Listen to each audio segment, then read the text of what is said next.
नमस्कार दोस्तों, bank Nifty option series की एक और लर्निंग वीडियो में आपका स्वागत करता हूं। दोस्तों आज की वीडियो धमाकेदार होने वाली है, तो वीडियो को ध्यानपूर्वक देखिए, समझिए और सीखिए। कंटिन्यू मैं हर वीडियो में बार बार आप लोगों से बोलता हूं कि पैसा माइंडसेट से बनता है, सेटअप से नहीं बनता है। सेटअप आपको एंट्री दिला सकता है और वो एंट्री आपको कहाँ तक लेके जाएगी वो आज की वीडियो में आप लोग को समझ में आएगा कि जो हमने एंट्री की है, जो आप एंट्री करते हो ना, एंट्री करते हो आप और 10 पॉइंट 20 पॉइंट में ऑप्शन में लेके भाग जाते हो, निकल जाते हो, डर के मारे निकल जाते हो। तो आज की वीडियो अगर आप पूरी देखते हो तो सारा वो डर आपको खत्म हो जाएगा, आपको कॉन्फिडेंस आएगा। कई जगह आप देखते हो, मैं लाइव लर्निंग वाली जो वीडियो आप लोग के लिए रिकॉर्ड करता हूँ, वहाँ पे आप लोग देखते हो कि शायद मेरा एसएल 20 पॉइंट के एसएल में कई जगह पे निकल जाऊँगा, कई जगह मैं 40 पॉइंट के एसएल पे भी आराम से खड़ा रहूँगा। वो क्यों खड़ा रहता हूँ, वो सारी चीज़ें आपको इस वीडियो से अंदर में पता चल जाएगी। तो वीडियो को ध्यानपूर्वक देखिए, समझिए और सीखिए। देखिए, जब तक मैं ये नहीं बोलता हूँ ना कि वीडियो को लाइक करो, आप लोग वीडियो को लाइक नहीं करते हो। तो इस वीडियो पे जो मेरा लाइक एम है वो यहाँ पे है लगभग 35,000 का।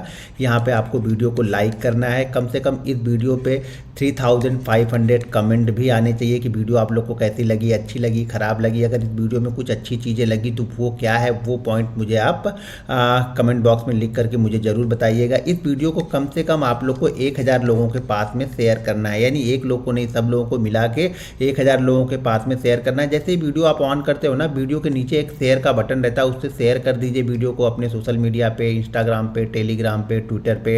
वीडियो जहां आपको पसंद आए वीडियो को लाइक भी कीजिए और साथ में शेयर भी करते रहिए। और इस वीडियो पे मैं व्यू मान के चलता हूं कि आप लोग इस वीडियो पे 5 लाख का व्यू मुझे दोगे तो मैं नेक्स्ट वीडियो आपको इससे भी बेहतरीन एक वीडियो लेके आऊँगा। लेकिन उसके लिए ये ध्यान रखिएगा कि 5 लाख का यहाँ पे व्यू आना चाहिए नेक्स्ट जो सैटरडे है उसके पहले तक। अगर 5 लाख बाइंग में ऑप्शन से लिख देखिए, इस वीडियो को ऑप्शन बायर हो तो भी आप देख सकते हो, ऑप्शन सेलर हो तो भी आप वीडियो को देख सकते हो और डायरेक्शनल मूव को पकड़ सकते हो। मैं कंटिन्यू हर वीडियो में जब भी लाइव रिकॉर्ड करता हूं तो ये 6 जो बैंक है ये यहाँ पे आप लोग को दिखते रहते हैं। ये दिखने मतलब ये किसी इवेंट में नहीं आया है कि यहाँ पे इवेंट है इसको मैं देख रहा हूँ। इस चीज़ों से मैं डायरेक्शनल को पकड़ता हूँ कि मेरा जो ट्रेड है वो ट्रेड सही हो सकता है या ट्रेड मेरे अगेंस्ट जा सकता है, वो मैं यहाँ से पकड़ता हूँ। सिर्फ बैंक निफ्टी के चार्ट देखने से कुछ नहीं होता है।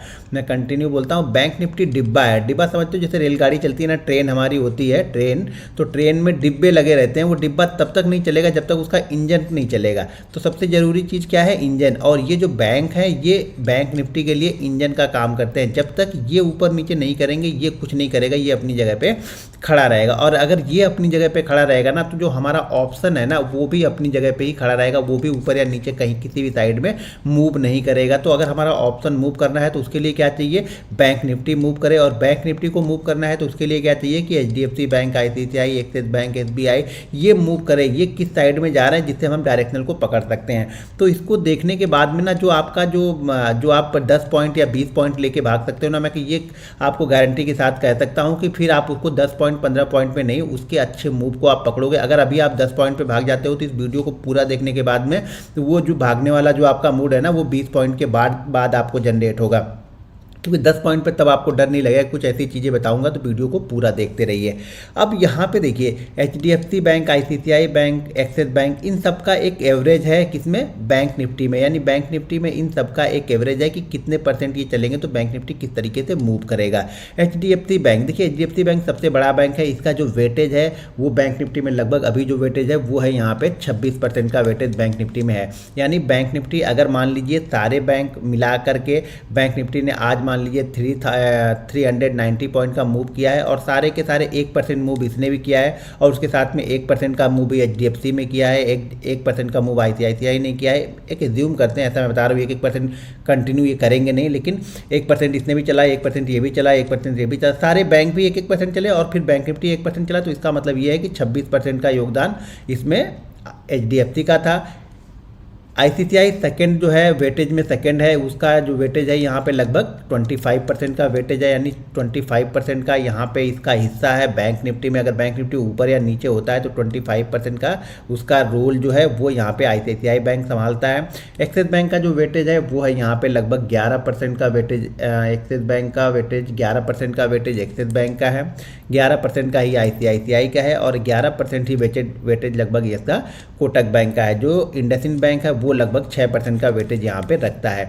यानी इन सब की मूव के हिसाब से ही बैंक निफ्टी का डायरेक्शनल आप तय कर सकते हैं। तो चीज़ों को ध्यान से सुनिए, ध्यान से देखिए मैं यहाँ पे क्या समझाने वाला हूँ। सबसे ज़्यादा वेटेज जो है यहाँ पे HDFC बैंक का है और ICICI बैंक का है। इन दोनों का वेटेज मिला के देखा जाए तो लगभग 51% वेटेज यहाँ पे इन दोनों का हो जाता है। तो बैंक निफ्टी किस साइड में जाएगा वो ये दोनों मिलके तय करते हैं। ज़्यादातर ये दोनों अगर एक साइड में चल रहे हैं, उसके साइड में किसी छोटे बैंक ने, यानी किसी छोटे बैंक जैसे इंडसइंड बैंक हो गया, उसके बाद AU बैंक है, बैंक ऑफ बड़ौदा है, IDFC बैंक है, ये सारे बैंक भी उसी साइड में चले गए तो बैंक निफ्टी का वेटेज वहाँ पे कितना हो गया 52-53%। तो बैंक निफ्टी का डायरेक्शनल क्या रहेगा, ऊपर की साइड में रहेगा। देखिए डायरेक्शनल को जज करने का सबसे आसान तरीका है कि इनके जो इंजन है उसमें कितनी पावर है उसको आप देखेंगे तो आपका बैंक निफ्टी का डायरेक्शनल आपको पता चल जाएगा। तो यहाँ पे 26% का वेटेज HDFC रखता है, ICICI 25% का वेटेज रखता है, एक्सिस बैंक 11% का, SBI 11 और कोटक यहाँ पे 11% का रखता है। ये सारे जो मिला दे 6 बैंक मिला जाए तो लगभग 91% का वेटेज इन 6 बैंकों का है। और उसके बाद जो वेटेज निकल के आता है वो बचा बाकी के 6 बैंक है तो उनका वेटेज लगभग 10% है। तो नामात्र का है, उसको हम काउंट ही नहीं करते हैं। तो इस 6 बैंकों को मैं इसीलिए देखते रहता हूँ कि इससे मुझे बैंक निफ्टी का डायरेक्शनल पता चलता है। अब 26% का वेटेज यहाँ पे HDFC बैंक रखता है। HDFC बैंक 26% का वेटेज तो रखता है, लेकिन हमें कैसे मालूम चलेगा कि HDFC बैंक 1 पॉइंट अगर मूव करता है तो बैंक निफ्टी को ये कितना ऊपर या नीचे लेके जाएगा। तो यहाँ पे देखेंगे आज का मूव देखिए, जैसे ये फ्राइडे का मूव है, फ्राइडे के मूव में इसने 45 पॉइंट का मूवमेंट किया है। HDFC बैंक ने मूवमेंट कितना किया है, 45.40 का यहाँ पे मूवमेंट किया है। तो HDFC बैंक निफ्टी को फ्राइडे के सेशन में 320 पॉइंट अकेला ऊपर लेके गया है। यानी जो ये 680 पॉइंट का आपको गेन दिख रहा है, इसमें HDFC बैंक का योगदान कितना है, 320 पॉइंट HDFC बैंक लेके गया है। ICICI बैंक यहाँ पे लेके गया है 183 पॉइंट बैंक निफ्टी को ऊपर की साइड में लेके गया है। अब इन दोनों को अगर मिला लेंगे, इन दोनों को मिला करके देखिए तो लगभग इन दोनों को मिलाने के बाद में लगभग 500 पॉइंट सिर्फ ये 2 बैंक ही लेके गए हैं बैंक निफ्टी को। यानी ये 600 पॉइंट का जो यहाँ पे गेन दिख रहा है 680 पॉइंट का, वहाँ पर 500 पॉइंट तो सिर्फ ये 2 बैंक ही लेके गए।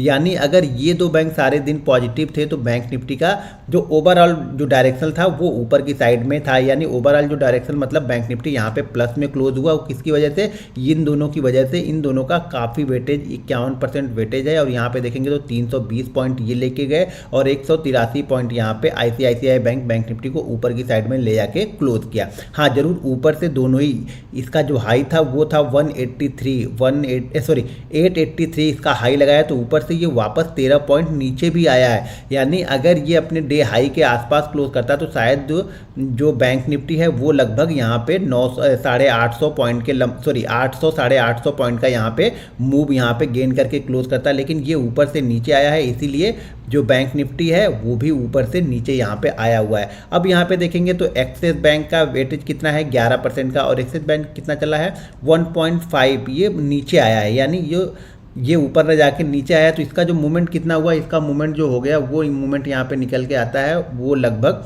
इंडेक्स को लेके जाता है 8.64, यानी 7 पॉइंट इंडेक्स को ये क्या किया, ये नीचे लेके आया। SBI क्या करता है, SBI 45 पॉइंट इंडेक्स को ऊपर लेके जाता है, क्योंकि SBI भी प्लस में क्लोज हुआ।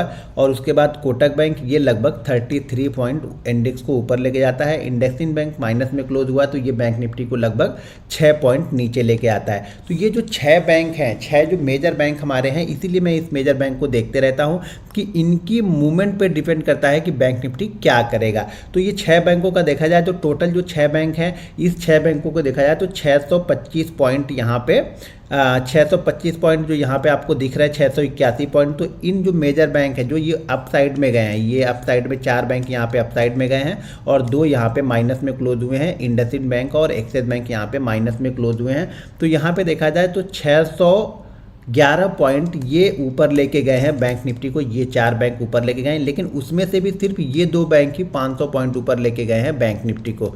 तो हमें नज़र कहाँ बना के रखनी है, हमें नज़र बना के रखनी है ज़्यादातर HDFC बैंक, ICICI बैंक किस तरीके से मूव कर रहे हैं। देखिए जब तक आप HDFC बैंक और ICICI बैंक को चार्ट को नहीं समझोगे तब तक आप ऑप्शन में बेस्ट पैसा बना के नहीं जा पाओगे, चाहे कुछ भी हो जाएगा। इसके डायरेक्शनल पे ये क्या कर रहे हैं, देखिए ओपनिंग के बाद ये जरूरी थोड़ी है कि ये ऊपर, देखिए ये ऊपर ओपन होकर नीचे आया तो ये बैंक निफ्टी को भी नीचे लेके आया। बैंक निफ्टी लगभग लोअर लेवल के आसपास यहाँ पे क्लोज हुआ, इसने हाई तो 39,555 का शायद इसने हाई लगाया था बैंक निफ्टी ने। नीचे की साइड में आया, जैसे मैंने बताया इसका हाई कितना था 83, अगर 83 हाई के आसपास क्लोज करता तो शायद ये बैंक बैंक निफ्टी को 150 पॉइंट और ऊपर लेके जाता, लेकिन ये अपने हाई से 150 पॉइंट नीचे लाके किसने क्लोज किया है, आईसीआईसीआई बैंक ने ही क्लोज किया है। एक्सिस बैंक भी ऊपर से थोड़ा सा नीचे आया, लेकिन एचडीएफसी बैंक कंटिन्यू ऊपर की साइड में ही जाता रहा, इसलिए ये मूवमेंट को कवर करके रखा, यानी ज़्यादा बैंक निफ्टी को ये ऊपर से नीचे की तरफ आने नहीं दिया। क्यों? क्योंकि एचडीएफसी बैंक यहाँ पे देखिए 45 पॉइंट प्लस है। अब हमारा देखिए हम अंदाज़ा कैसे लगाते, मैं अंदाज़ा कैसे लगाता हूँ, ये सारी चीज़ें मेरे हिसाब से आपने नोट कर ली होगी, देख लिया होगा, इसके बाद मैं बताता हूँ। देखिए मैं अंदाज़ा कैसे लगाता हूँ कि बैंक निफ्टी किस तरीके की मूवमेंट करता है, तो वो हम देखते हैं HDFC bank, ICICI bank, Axis bank और एसबीआई के चार्ट पे, कि इस चार्ट पे इनका ब्रेकआउट होने के बाद, जैसे मैं बार बार कंटिन्यू आप लोग को बता रहा था कि 1420 इसका जो है वो रजिस्टेंस एरिया है, और वो 1420 के पास से ही ऊपर ओपन होकर धीरे धीरे करके ये 42 के आसपास तक जाता है। इसका जो रजिस्टेंस एरिया मैंने पहले आप लोग को बताया है कि 883 से 890 ये रेजिस्टेंस एरिया है, नीचे से ओपन होकर ये ऊपर जाता है, लेकिन ये क्या करता है, ये ऊपर से नीचे आता है, क्योंकि यहाँ पे ये रेजिस्टेंस के पास जाके ओपन होता है और ये रेजिस्टेंस के ऊपर जाके ओपन होता है। जब रेजिस्टेंस के ऊपर ओपन होने के बाद थोड़ी देर होल्ड करने के बाद ये कंटिन्यू ऊपर की साइड में चलता है और ये रेजिस्टेंस को अपने ब्रेक नहीं कर पाता है, तो ये नीचे की साइड में आता है। तो जिससे हमें क्या लगता है, हमें अंदाजा ये मालूम चलता है, लेकिन ये काफ़ी बड़ा गैप अप ओपन हो चुका था, तो इसलिए यहाँ पे इसका इफेक्ट नहीं दिखा। लेकिन अगर मान लीजिए यही बैंक निफ्टी ये एचडीएफसी बैंक नहीं चला होता 320 पॉइंट, तो ये इसका इफेक्ट आपको दिखना स्टार्ट हो जाता, लेकिन एचडीएफसी बैंक ने सारे मूव को कवर करके रखा है, यानी इस पूरे मूव का जो हीरो था वो एचडीएफसी बैंक और आईसीआईसीआई बैंक ही थे, क्योंकि इनका वेटेज भी 56% 51% है, दोनों का मिला दिया तो वेटेज 51% पे है। अब देखिए मैं इसकी एनालिसिस कैसे करता हूँ। अब एचडीएफसी बैंक, मान लीजिए एचडीएफसी बैंक का मुझे पता है कि एचडीएफसी बैंक का आज का रजिस्टेंस, एक चीज़ ध्यान से सुनिएगा तभी आप चीज़ों को समझ पाओगे, नहीं तो समझ नहीं पाओगे। मैं कितना भी समझाऊंगा ना, अगर वीडियो को स्किप करके देख रहे हो, फॉरवर्ड करके देख रहे हो, तो कुछ समझ में आएगा नहीं जब तक इस पूरी वीडियो को आप लोग नहीं। तो यहाँ पे हमें निकालना क्या, मान लीजिए एक चीज़ समझाता हूँ। पहले मान लीजिए कि ये एचडीएफसी बैंक है, इंट्राडे का चार्ट है, समझो ये इंट्राडे का चार्ट है, इंट्राडे का एचडीएफसी बैंक का ये चार्ट है। ये एचडीएफसी बैंक किस रेंज में मान लेते हैं कि ये जो रेंज है ये है 1420 की ऊपर की साइड में, और नीचे की साइड में ये जो रेंज है ये है 1410 की, ये रेंज है।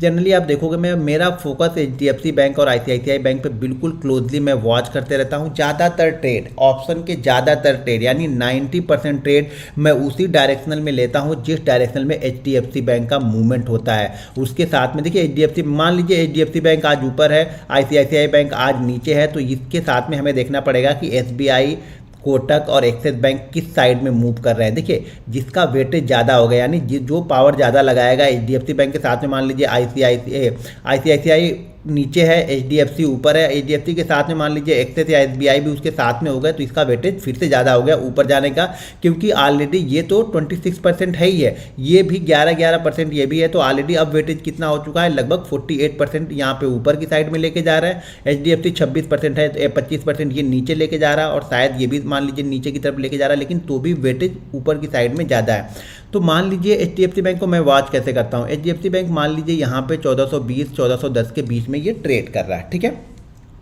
बैंक निफ्टी मान लेते हैं, यहाँ से बैंक निफ्टी नीचे की साइड में धीरे धीरे करके बैंक निफ्टी नीचे की साइड में आ रहा है। अब यहाँ पे मुझे देखना है, मान लीजिए मेरा यह मूड हो रहा है, यहाँ पे बैंक निफ्टी में यहाँ पे कोई हैमर कैंडल अच्छी थी, हैमर कैंडल यहाँ पे बन गई, हैमर कैंडल बन गई। लेकिन अगर एचडीएफसी बैंक ये 1420 और 1410 वाली रेंज के अंदर में ही ट्रेड कर रहा, तो शायद मैं इस हैमर पे इतना फोकस नहीं करूँगा। ध्यान रखिएगा, इस हैमर पे शायद मैं इतना फोकस ना करूँ, क्योंकि ये एक रेंज में है और इस रेंज में हो सकता है ये मैं हैमर देख के यहाँ पे बाई तो कर लूँगा, लेकिन एचडीएफसी बैंक हो सकता है 1410 वाली रेंज को ब्रेक करे। जब ये रेंज को अपनी ब्रेक करेगा तो ये 5-7-8 रुपये नीचे की साइड में मूव करेगा, तो कितना भी अच्छा हैमर होगा ये यहाँ पे फेल हो जाएगा और नीचे की साइड में आ जाएगा।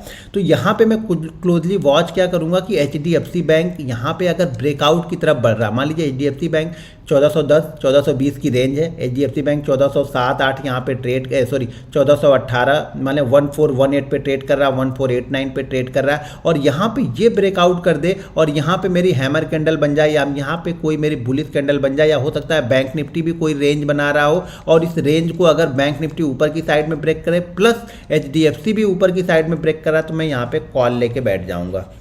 तब मैं यहाँ पे कॉल बाइंग कर लूँगा। मान लीजिए जो भी मेरा कॉल का प्रीमियम मान लीजिए 300 है, तो मैं 300 लेके बैठ जाऊँगा।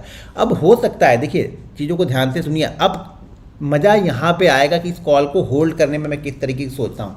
अब यहाँ पे मैंने 300 पे ये कॉल ले ली है, लेकिन मान लीजिए HDFC बैंक इस लेवल को 1420 वाले लेवल के ऊपर निकल के ये ट्रेड कर रहा है, लेकिन बैंक निफ्टी क्या कर रहा है, बैंक निफ्टी जहाँ पे मैंने ये ट्रेड लिया, मान लीजिए ये ट्रेड जब मैंने लिया तब बैंक निफ्टी ट्रेड कर रहा था मान लीजिए 39,400, एक एग्जांपल दे रहा हूँ, ठीक है।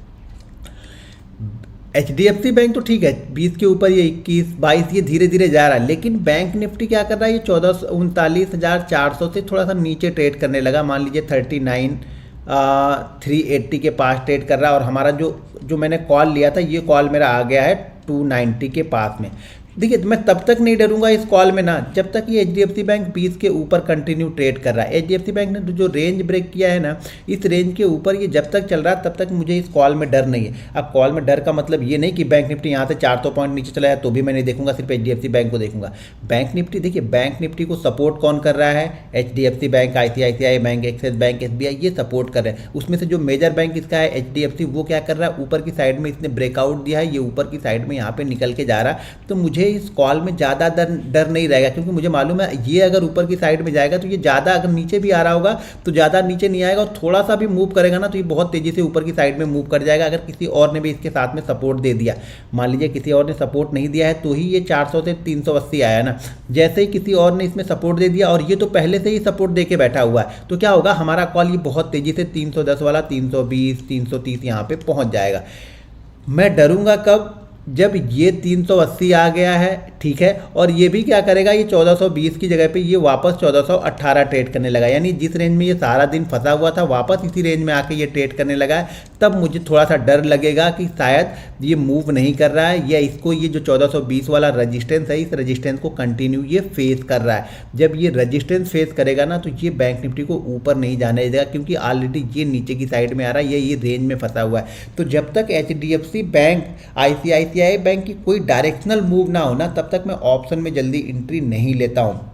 इसके साथ में HDFC बैंक, जब से हमने ऑप्शन में ट्रेड लिया तो मैं ये खास तौर से देख के रखता हूँ कि जो ये कंपोनेंट है ना वो क्या कर रहा है, HDFC bank, ICICI bank, Axis bank, SBI कर क्या रहा है।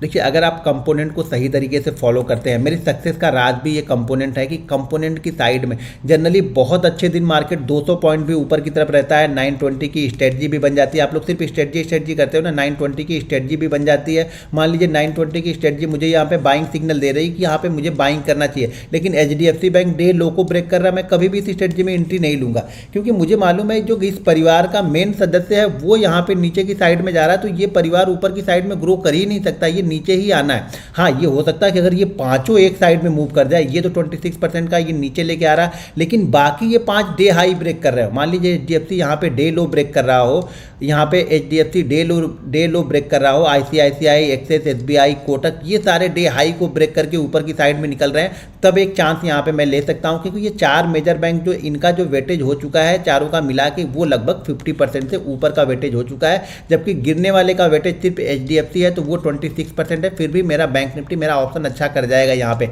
लेकिन अगर HDFC और ICICI एक साथ में है तो हमारा ऑप्शन जो है ना वो एक्स्ट्रा ऑर्डिनरी मूव करेगा।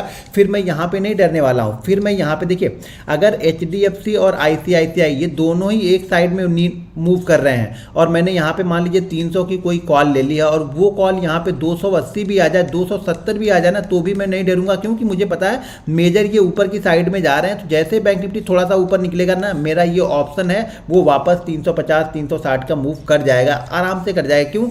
जो मेजर जो कंपोनेंट है, जो मेजर इसके जो इंजन है वो ऊपर की साइड में मूव कर रहे हैं, इसलिए हमारा ऑप्शन भी ऊपर की साइड में मूव कर जाएगा।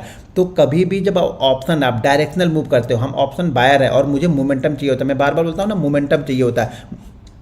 मोमेंटम वो कब बनता है? जब ये बैंक सपोर्ट करते हैं। अब इसमें से वेटेज निकाल के रखना पड़ता है कि कौन किसके साथ में चल रहा है। मान लीजिए किसी दिन होगा HDFC नहीं चलेगा, ICICI और एक्सिस चल रहे हैं, तो आपको वेटेज ध्यान में रखना पड़ेगा। अब यहाँ पे एक चीज़ और बताता हूँ, उसको ध्यान से रखिएगा। अगर HDFC बैंक 1 रुपये मूव करता है, ध्यान रखिएगा, इससे आपको अंदाज़ा लगेगा कि आपका बैंक निफ्टी कितना मूव कर सकता है, यानी अगला रजिस्टेंस HDFC बैंक का कहाँ पे है। तो उससे हम ये एज्यूम कर लेते हैं, मान लीजिए 1410 पे HDFC बैंक 1420 को क्रॉस करता है, 1410 वाली जो रेंज बनी थी 1410 और 1420 को क्रॉस करता है। इस रेंज के बाद मुझे लगता है कि HDFC बैंक 1430 रुपये यहाँ पे जा सकता है। तो यहाँ पे मैं बैंक निफ्टी का टारगेट मेरा एज्यूम हो जाता है कि बैंक निफ्टी कहाँ तक जा सकता है। तो अगर HDFC बैंक 1 रुपये मूव करता है तो ये इंडेक्स को 7 रुपये ऊपर की साइड में लेके जाता है। मैं फिर से लिखता हूँ, अगर HDFC बैंक 1 रुपये मूव करता है, कौन सा बैंक, ये HDFC बैंक अगर 1 रुपये मूव करता है तो ये इंडेक्स को 7 रुपये ऊपर की साइड में लेके जाएगा। ध्यान रखिएगा, अगर इसने 10 पॉइंट मूव कर दिया तो ये इंडेक्स को 70 पॉइंट अकेला ऊपर की साइड में लेके जाएगा बैंक निफ्टी को। ICICI बैंक अगर 1 पॉइंट मूव करता है यानी 1 रुपये मूव करता है तो ये इंडेक्स को 12 पॉइंट ऊपर लेके जाता है। ठीक है, ये अगर 1 पॉइंट मूव करेगा तो ये बैंक निफ्टी को 12 पॉइंट ऊपर की साइड में लेके जाता है। तो यहाँ पे इसीलिए मेरा फोकस ये रहता है, अगर मान लीजिए इसने 10 पॉइंट मूव कर दिया तो ये बैंक निफ्टी को 120 पॉइंट ऊपर लेके जाएगा। कौन सा, ICICI बैंक। ICICI बैंक अगर 1 पॉइंट मूव करता है तो बैंक निफ्टी 12 पॉइंट ऊपर जाता है। अगर ये 10 पॉइंट मूव करेगा तो बैंक निफ्टी 120 पॉइंट ऊपर जाएगा। तो इसीलिए इसने 16 पॉइंट मूव किया है तो ये बैंक निफ्टी को कितना पॉइंट ऊपर लेके गया है, 183 पॉइंट ये ऊपर लेके गया था।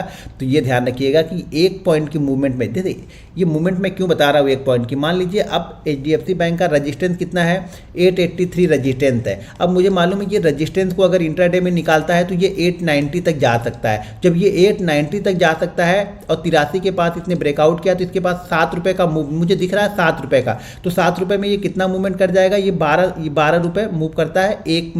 1 रुपये में 12 रुपये मूव करता है तो 7 रुपये में कितना मूव कर जाएगा, 12 पंचे 60, 12 छंग 12 सकते 84 यानी 84 पॉइंट ये बैंक निफ्टी को ऊपर की साइड में लेके जाएगा। तो मुझे बैंक निफ्टी का टारगेट समझ में आ रहा कि बैंक निफ्टी यहाँ तक जा सकता है। अब इसके साथ में मुझे ये देखना पड़ेगा कि इसमें से और कौन सा सपोर्ट कर रहा है कि जिससे मेरा ये टारगेट बहुत जल्दी से अचीव हो जाए। जब 84 पॉइंट मुझे दिख रहा है, मैंने कोई ऑप्शन लिया है तो मुझे ऑप्शन में भी दिख रहा है ना कि 84 पॉइंट बैंक निफ्टी जाएगा, तो ऑप्शन मेरा 20 पॉइंट 25 पॉइंट या 40 पॉइंट तो मूव करेगा ही करेगा ना। खास तौर से अगर एक्सपायरी वाले दिन में 84 पॉइंट जा रहा तो मेरा ऑप्शन कम से कम यहाँ पे 60 पॉइंट का मूव करेगा।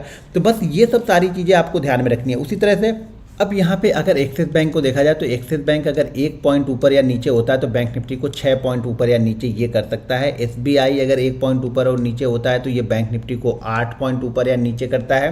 उसी तरह से अगर कोटक बैंक देखा जाए तो 1 पॉइंट ऊपर या नीचे होगा तो ये 2 पॉइंट बैंक निफ्टी को ऊपर लेके जाएगा। इंडसइंड बैंक भी 1 पॉइंट ऊपर होगा तो बैंक निफ्टी को 2 पॉइंट ऊपर या नीचे की साइड में लेके जाएगा। और यहाँ पे ICICI का मैं लिख दूँ तो ICICI 1 पॉइंट जाएगा तो ये बैंक निफ्टी को 12 पॉइंट ऊपर या नीचे लेके जाएगा। HDFC का एक बार फिर से लिख देता हूँ तो ये 7 पॉइंट ऊपर या नीचे लेके जाएगा। तो इससे आपको देखिए इससे आपको क्या होता है ना, इससे आपको कॉन्फिडेंस मिलता है कि जो आपने ऑप्शन का ट्रेड लिया था उसमें मोमेंटम आएगा या नहीं आएगा। क्यों कि मान लीजिए हमने ऑप्शन का ट्रेड तो ले लिया है बाइंग साइड में, लेकिन HDFC बैंक ICICI बैंक नीचे की साइड में जा रहा तो कभी हमारा ऑप्शन प्रॉफिट में आएगा ही नहीं, क्योंकि उसके जो मेजर कंपोनेंट है HDFC और ICICI वो क्या कर रहे हैं, नीचे की साइड में ट्रेड कर रहे हैं। तो हमारा ऑप्शन तो बढ़ेगा ही नहीं ना। हमने जो कॉल ऑप्शन ले लिया उस कॉल ऑप्शन में तो मूवमेंट होगी ही नहीं, क्योंकि मेजर तो ये नीचे की साइड में जा रहा है, बैंक निफ्टी को नीचे की साइड में लेके जा रहा है। और जब बैंक निफ्टी नीचे जा रहा है तो ऑप्शन भी नीचे की साइड में जाएगा।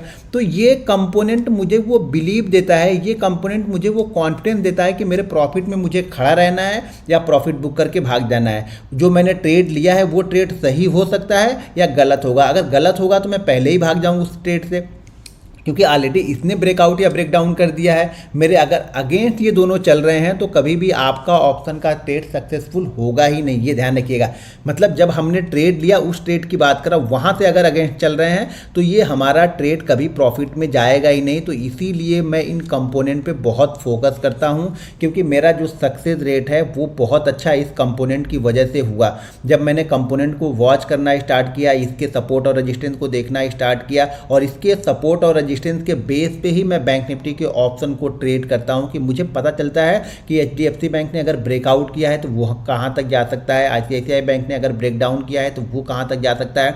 उन सारी चीज़ों को मैनेज करके देखना आपको आना चाहिए। देखिए ये कंपाइल करके देखना पड़ता है। ये अलग अलग एक अगर आपने चार्ट लगा लिए, मतलब एक ही स्क्रीन पर अगर आपने 4-5 चार्ट भी लगा लिए ना तो भी आपका काम हो जाएगा कि आपको ये 4 बैंक दिखते रहने चाहिए उस चार्ट पे कि ये क्या कर रहे हैं। इस 4-5 बैंकों का आप आपको रिजल्ट हर समय आपके सामने होना चाहिए कि हर समय ये क्या कर रहे हैं, ऊपर की साइड में सडनली निकल रहे हैं, नीचे की साइड में निकल रहे हैं। और ख़ास तौर से ये दो बैंक SBI और HDFC और ICICI, अगर ये दोनों एक ही साइड में हमारे ट्रेड लेने के बाद में ये एक ही साइड में कंटिन्यू ब्रेकआउट कर रहे हैं ना, तो हमारा ट्रेड बहुत जल्दी प्रॉफिट में और बहुत तेज प्रॉफिट में आता है, यानी मोमेंटम पकड़ में आ जाता है हमारे ऑप्शन बाइंग का। तो देखिए इस वीडियो से आप लोग को दो चीज़ें समझनी है। पहली चीज़, अगर आप ऑप्शन बायर हो या डायरेक्शनल ऑप्शन सेलर हो तो भी आपके लिए काम आएगा, लेकिन कब, जब आपने इन सब सारे बैंकों को फोकस करके इन दोनों बैंकों पे ज़्यादा फोकस कीजिए कि इन दोनों के साथ में और कौन से इनके साथ में चल रहे हैं। मान लीजिए ये प्लस में चल रहा, HDFC प्लस में चल रहा, उसके साथ में SBI प्लस में चल रहा और यहाँ पे एक्सिस प्लस में चल रहा, हमारा ट्रेड ऊपर की साइड में अच्छा करेगा। मान लीजिए ICICI यहाँ पे माइनस में चल रहा है, ठीक है, ICICI माइनस में चल रहा है, उसके साथ में SBI भी माइनस में चल रहा है, एक्सिस भी माइनस में चल रहा है, तो मतलब हमारा ट्रेड HDFC ऊपर जरूर जा रहा है, लेकिन ये तीनों जो है उसको मैनेज कर दे रहा है, यानी इसको नीचे की साइड में लेके आ रहा है। लेकिन मान लीजिए ICICI अच्छा कर रहा है, सिर्फ HDFC खराब कर रहा है, बाकी तीन, मतलब इन दोनों के साथ में ये किसके साथ में है ये देखना पड़ेगा कि इसके साथ में कौन कौन है। HDFC अगर ऊपर जा रहा है तो इसके साथ में और कौन है, कहीं इसके साथ में ICICI है तब तो कुछ पूछने की जरूरत ही नहीं है। लेकिन मान लीजिए ICICI नीचे है, ये दोनों ऊपर जा रहा है, तो भी हमारा ट्रेड बहुत अच्छा यहाँ पे करते हुए दिखाएगा। लेकिन जिस दिन अगर ये दोनों एक साथ में ब्रेकआउट करके एक साथ में ऊपर की तरफ निकलते हैं ना, उस दिन बड़ा पैसा बनता है। ये ध्यान रखिएगा, ऑप्शन में बड़ा पैसा और बहुत तेज पैसा उसी दिन बनता है जिस दिन ये दोनों एक साथ में एक ही डायरेक्शनल में मूव करते हुए आपको दिखे सुबह से, तो समझ जाइएगा बड़ा पैसा बनेगा एक ही डायरेक्शन में अगर ब्रेकआउट यहाँ पे करता है। इंपॉर्टेंट है कि ब्रेकआउट के बाद दोनों एक साथ चलें। जैसे यहाँ पे देखिए HDFC का ब्रेकआउट हुआ और यहाँ पे कोटक का ब्रेकआउट हुआ। कोटक के चार्ट को भी मैं कंटिन्यू आप लोग को बता रहा था कि 1810 जो इसका है रेजिस्टेंस एरिया, इसको क्रॉस नहीं कर पा रहा पिछले 3-4 दिनों से, और ये भी 1420 वाले जो रेंज थी उसको ये क्रॉस नहीं कर पा रहा था। ये भी 880 वाले रेंज को क्रॉस नहीं कर पा रहा था और ये इस दिन भी इसने क्रॉस नहीं किया, वहाँ पे ओपन होकर नीचे आया, जबकि ये सब अपने रेजिस्टेंस एरिया के आसपास ओपन होकर रेजिस्टेंस को ब्रेक करके ऊपर की साइड में यहाँ से निकल गए। इसीलिए बैंक निफ्टी आपको 680 पॉइंट ऊपर की साइड में दिख रहा है। तो कंपोनेंट पे फोकस बना के रखो। बिना कंपोनेंट के आपका ऑप्शन कभी भी अच्छा परफॉर्म नहीं करेगा या आपको कॉन्फिडेंस नहीं आएगा। कंपोनेंट पे नज़र बना के रखोगे तो आपने जो ऑप्शन में ट्रेड लिया है ना, उस ट्रेड से डरने की ज़रूरत आपको बिल्कुल नहीं रहेगी, क्योंकि अगर आपके कंपोनेंट अच्छा कर रहे हैं ना तो आपका ऑप्शन आपके साथ में ही चलेगा।